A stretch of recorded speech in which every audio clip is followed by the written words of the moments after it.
listen to this video. Make sure you listen to this video. Comment and share this video. Talk about Section 83 of the Police Act 2022. Now, I think that the main crux of that provision of the Constitution, of the Act, when you read the general provision in Section 4, paragraph subsection A to I, and then you come down to 83 and read again, that community reading, particularly where they're talking about identifying places where such movements will take place, the law does not make it a duty on protesters to inform the police where they are going to protest. There is no law like that in Nigeria. However, the law says that where those people who want to protest informs the police. So now, the law does not place a duty on me if I want to protest to inform the police. But it says that where I have done so, it is the duty of the police to mobilize security for my protection. And so what we are saying here is that you must understand that that same section begins by mandating the police that they should protect the right, the freedom of citizens. As we speak, we have three sets of citizens as regard what is happening today. We have those who are intending to participate in the protest, who are supporting the protest. We have those who are protesting against the protest. And then we have those who are not participating in either of these protests. It now brings us to the fact that the police has a duty to protect these three categories of citizens. So the Constitution and the law had foreseen such complexities. That is why it did not put any form of limitations, restrictions, duties on anybody who wants to protest. It is your inalienable right to protest. It does not even tell you that you must inform the police. Because if it does so, like the Bible said that there was a Pharaoh that did not know Joseph, there could be an Inspector General of Police who will come and deny that he was not given that kind of information. However, the law says if you decide to inform the police, if you decide to inform the authorities, they are duty bound to provide protection for you. And so if people want to protest, the duty of the Nigerian police force is to protect protesters. Wait, the number of policemen we have, they are below the UN quota, about just a little over 300,000 of them. How can they be effective in protecting locations that they do not know? The ones that should be protecting us, most of them are carrying bags for madams. Another percentage is attached to big boys who can rent a police. So the ones that are left, would it not be easier for them if you tell them, okay, this location, so that they will know where to go? The police is talking about helping them to be effective. I want to, without trying to indict the police, I want to think that the Nigerian police force is being economical with the truth. On internet, on social media, these guys who want to protest have listed, I think, 10 states that they want to protest. Now, that section 83 of the Police Act mandates the commissioners of those states to take action. So if the police are telling us that they don't have enough manpower to protect Nigerians because they've sent some of them to political, to big men, it's not our problem. In fact, there is no nation in the world where you have enough policemen to police any nation. It's not possible. In fact, I think the last ratio was 1 police officer to 44 citizens. That's the United Nations standard. And so even if we say that the Nigerian police force are not up to 500,000 in Nigeria, we are not saying that each policeman should protect each protester. We are saying these persons say they want to protest. You know where they want to protest. All right. The IGP is saying he does not want procession. I think these people don't even want procession themselves. Did you buy bread? Even 4 weeks ago, not last government. Chamberlain. How much is it today? Chamberlain. Are we going to tell people out there on the streets, we are not, and telling them about enlightenment the difference and between, GDP? You see the difference between the elite. You see why there is why we ask for the best of our hands to be in government. The reason why people like us went on the street, why people like us went everywhere to campaign for President Bola Ahmed Tinubu is because we know we deserve the best of people in government to lead us. If we're going to face our problem in ways that where our actions today are going to align with our desire for tomorrow, then we've got to have our people who are going to put on their thinking cap, who are thinkers and doers. And there is no better person currently than the current president, and he has shown that. And these figures I have just read out to you showed you clearly that, I mean, the first half of this year, we have doubled our revenue compared to the last half. Mr. Lee, your figures have never been the issue. Good. Figures, just a moment, not when I mean figures. Now, let me tell you how the figures are the issues, because what are we looking for? We're looking for economic growth, economic stability that will create jobs, that will put money. Let me tell you why. That will put money in the pockets and hands of individuals so that they can earn a living. The only way that happens is if you have a globally competitive environment that attracts both local and foreign investment. That is what we are currently experiencing. As we speak, the agricultural sector is experiencing boost. We are having famine. We are having round-the-year famine. There's been an increase in fertilizer supply to the grassroots. There's been an increment in tractor supply made available to the people. There's mechanized farming is on the increase. Improved seedling. See, people will feel these things when you talk. If there is if there's abundance of food, it's not something that needs to be told. I'm sure it is something that people will feel. But we all are knowledgeable enough that these things don't happen overnight. It takes time. Yeah, so that's why I was trying to bring you back to the fact that, and if we look at what we have achieved in the last 1 year alone, will you let me ask? It gives us let me submit what I was trying to say before you cut me. If we look at what we have achieved in the last year alone, then we have reason to support the policies. We have reason not to question the person behind the policies, because his track record shows not to question. Yes, it's a democracy. Last we checked. Let's dialogue on how best. If you have a better option on how we can do the right thing, then let's talk. But nobody has at this point stated clearly what differently should have been done. What I've heard is, how he shouldn't have removed subsidy. If he had not removed subsidy when he did. Many people have said what should have been done differently. Maybe you haven't heard some of them. A lot have. Please, well, enlighten us with one of those. She hasn't spoken for a while. We need to hear her as well. He's been speaking, and I want to tell you to mind your language. To say that the elite, somebody who is enlightened, you want to be emotional. Do you have children? I do. Do you have family? I do. Do you feed your family? I do. Do you feed other people's family? I do. Are you responsible for many in the land? I do.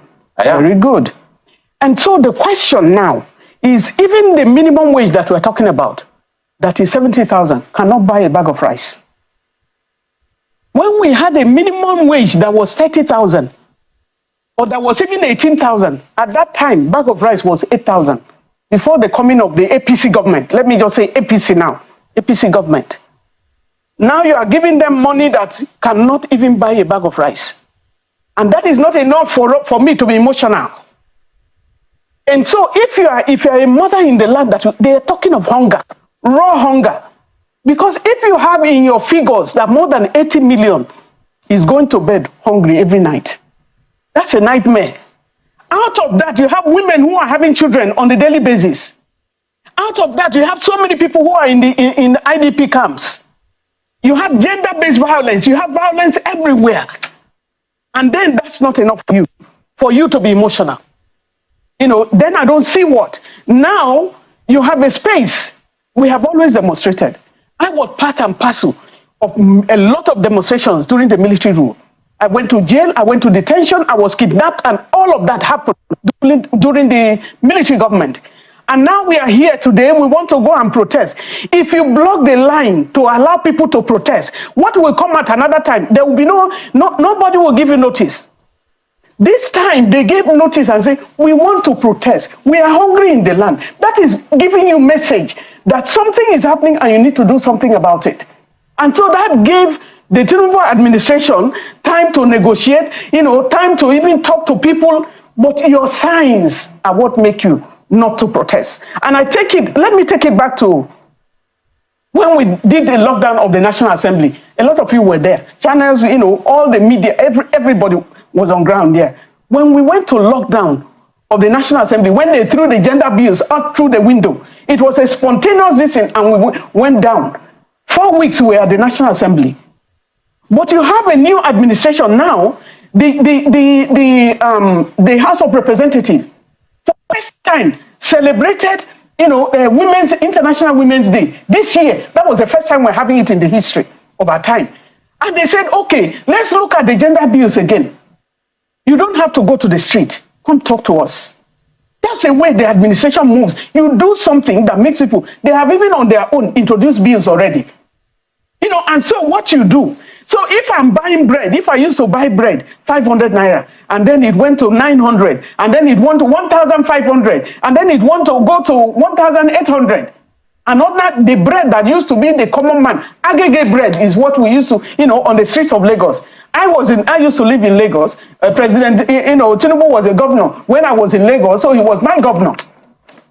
But the issue of governance itself, the cost of governance today, the salaries of those who are in the parliament, and all of that does not tell Nigerians that you care about them. And the primitive accumulation of wealth that is going on right now is that at the end of the day, all of us are going to be skeletons. At the end of the day, all of us are going, where we are equal, there is death is a must. Even the threats now. I have the right to be emotional because now, you said people should go to the National Stadium in Abuja. They went and said, okay, we stay around the National Stadium. That is the most humble set of protesters that I can see. It's not possible to have people like that. Right. And so, don't tell me that I'm emotional because there is hunger in the land. There are so many students who are dropping from 200 in the public schools, for example.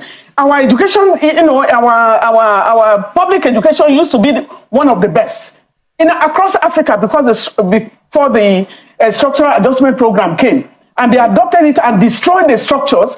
We have beautiful doctors and all of that who are now flying out. Nigeria has the capacity. We are blessed with human resources. More than 62% of the population are young people. Right. If you don't allow them to protest today, if you are now bringing buses and saying, the police made you gave a court order saying those who want to protest go to the stadium. You also brought people who are pro the Tinubu government to the stadium as well. What are you seeing? If we lose any life today, I'm saying the Tinubu administration must take responsibility for any loss of life because what they are doing, what they plan to do, is what they are doing now. We'll go to break. But how much did you buy bread?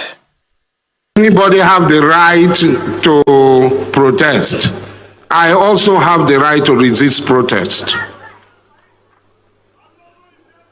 Where your right stop, that's where my right begins. I am anti-protest. People will say that they've given him money. That's why he's talking this way. I am now. Go take your own. Me, I don't take my own. Those who brought anti-SARS protest and went to Obibo, they collected from me woto. We must not allow them to bring their anarchy here. But if you get strong head, you bring them. If you do anyhow, you go see anyhow. Those who have lost election should prepare for 2027. Thank you. If you do anyhow, you will see anyhow. Yeah. Asari Dokubo, and now he says it's President Bola Ahmed Tinubu. He has returned. He says it's turn by turn now. He said he don't collect him money. If you want, collect your own. Collect your own. So he don't collect him. Oh, we know why they talk. Oji, we have built an obeisance state. The same state somebody here was defending yesterday and saying fraud means being clever. That's what we have built. And we're going to see the end of it. The police say they are looking for intelligence. Asari Dokubo is giving you free intelligence that he's going to cause chaos. Water, he said. The people in the markets are giving free intelligence. Àwọn bami alasho white, bami eko, bami o, iba. They went on the street with their charm. They are giving you free, and then they're going to cause chaos. The state is watching and not saying anything. We have created an obeisance state where people don't play by the rules. And it is a dastardly state it provides. It is chaos and avarice that will constantly follow. That's why you see today, Nigeria is the fight of the most violent. So you can see the country we've built. This same video you played was highlighted to IGP Egbedokun. He feigned ignorance like he didn't know that people were being threatened. So obviously, it is these same people that have threatened they will cause the violence. But does the police care? Does the state care about the security of people? No. Because this was the same people, when somebody threatened fire and brimstone during the election, the state CP came out to say what? He said he was joking. But you see, I would like to quote the words this morning of Charlie Chaplin in a movie called The Great Dictator. He said there will be an end someday to these great dictators, where this hatred and avarice will cease, where the freedom and the liberty of man will be enthroned. It looks like it's going to be a long night for us as Nigeria, but I know. Did anybody have the right to? If you're a leader, wherever you are, and you're listening to this, I cry on behalf of all Nigerians who are badly affected by the situation in this country. Blessed people with talent, with so much to give the world, to show the world. Let our light shine. Do whatever you can. Let's make peace. Let's find a way. Let's stop this before it's too late. Help us. Help our children.